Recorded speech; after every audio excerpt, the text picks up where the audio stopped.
CBR TV news కి స్వాగతం. విలేకరులను దూషించిన MLA Gummanuru జయరాంపై చర్య తీసుకోవాలి. విలేకరులను బెదిరించడం ఎమ్మెల్యే గుమ్మనూరు జయరాంకి తగదని ఎస్సీ ఎస్టీ సభ్యులు జేఏసీ రాష్ట్ర అధ్యక్షుడు సౌఖ్యహరి మండిపడ్డారు. విలేకరులను బెదిరించడం ఎమ్మెల్యే గుమ్మనూరు జయరాంకి తగదని ఎస్సీ ఎస్టీ సంఘాల జేఏసీ రాష్ట్ర అధ్యక్షుడు సౌఖ్యహరి మండిపడ్డారు. శుక్రవారం నగరంలోని జిల్లా పరిషత్ ముందున్న స్వర్గీయ ఎన్టీ రామారావు విగ్రహానికి విలేకరులను చంపుతామన్న ధోరణిలో బెదిరించిన గుంతకల్ ఎమ్మెల్యే గుమ్మనూరు జయరాంపై చర్యలు తీసుకోవాలని సౌఖ్యహరి వినతిపత్రం అందజేశారు. ఈ సందర్భంగా సౌఖ్యహరి మాట్లాడుతూ పార్టీలు మారడం, విలేకరులను బెదిరించి దర్బార్ పాలన సాగించాలని ఎమ్మెల్యే గుమ్మనూరు జయరాం మానుకోవాలన్నారు. అధికారులు ప్రజల సమక్షంలోని విలేకరులను రైలు పట్టాలపై పడుకోబెడతా నేను ఎవరికి భయపడను, నన్ను ఎవరు ఏమీ చేసుకోలేరని అహంకార పూరితంగా మాట్లాడిన ఎమ్మెల్యేపై ముఖ్యమంత్రి నారా చంద్రబాబు నాయుడు, ఉప ముఖ్యమంత్రి పవన్ కళ్యాణ్ ఎందుకు మౌనంగా ఉన్నారని ప్రశ్నించారు. సోషల్ మీడియాలో వ్యతిరేక పోస్టులు పెట్టారని కేసులు నమోదు చేసి జైలుకు పంపుతున్న వారికి గుమ్మనూరు జయరాం బెదిరింపులు కనిపించడం లేదని ధ్వజమెత్తారు. ఎమ్మెల్యే గుమ్మనూరు జయరాం విలేకరులను ఎలా మాట్లాడారంటే సామాన్యులను ఏ రకంగా బెదిరిస్తుంటారో అర్థం చేసుకోవచ్చు అన్నారు.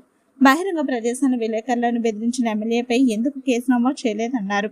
సమాజంలో ప్రజా సంస్థలను నిత్యం వెలుగులోకి తెస్తున్న విలేకరులపై దాడులు, దౌర్జన్యాలు, బెదిరింపులు అధికమవుతున్నాయని వీటికి అడ్డుకట్ట వేస్తూ విలేకరులకు రక్షణగా ఉండాలన్నారు. ఇప్పటికైనా ఎమ్మెల్యే గుమ్మనూరు జయరాం విలేకరులకు బేషరతుగా క్షమాపణ చెప్పాలని, లేదంటే అన్ని విధాలుగా నష్టపోతారన్నారు.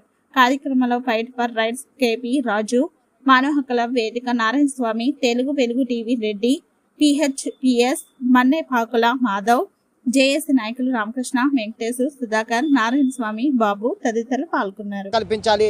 మళ్ళీ విలేకరులపై మాట్లాడినటువంటి మాటలను ప్రతి ఒక్కరూ ఖండించాలన్నటువంటి ఇదితో ఈరోజు స్వర్గీయ రామారావు, నందమూరి తారక రామారావు స్థాపించినటువంటి తెలుగుదేశం పార్టీలో ఉండి ఈ రకంగా మాట్లాడడం కూడా చాలా దౌర్జన్య, అన్యాయంగా, బహిరంగంగా కనిపిస్తుందని చెప్పేసి తెలుగుదేశం పార్టీ వ్యవస్థాపకులు నందమూరి రామారావు గారికి కూడా మేము ఈ కుల ప్రజా సంఘాల తరపున వినతి పత్రం ఇస్తున్నాము. వినతి పత్రంలో సారాంశం ఏమంటే గుమ్మనూరు జయరాం మాట్లాడినటువంటి మాటలకు విలేకరులకు బేషరతుగా క్షమాపణ చెప్పాలి. మళ్ళీ అలాగే అతని మీద కేసు కూడా నమోదు చేయాలి. మరి తెలుగుదేశం పార్టీ నుంచి గుమ్మనూరు జయరాంని వెంటనే తొలగించాలని చెప్పేసి కూడా మేము డిమాండ్ చేయడం జరుగుతుంది. లేని పక్షంలో గుమ్మనూరు జయరాం ఇలాంటి మాటలు మాట్లాడుతూ ఇక రేపు నాడు దాడులు, దౌర్జన్యాలు చేసి భౌతిక దాడులు చేసినా ఆశ్చర్యపోవాల్సిన అవసరం లేదు. కాబట్టి ఇప్పటికిప్పుడే గుమ్మనూరు జయరాంని తెలుగుదేశం పార్టీలో నుంచి తొలగించాలి. విలేకరులకు బేషరతుగా క్షమాపణ చెప్పాలని చెప్పేసి తెలియజేసుకుంటున్నాం.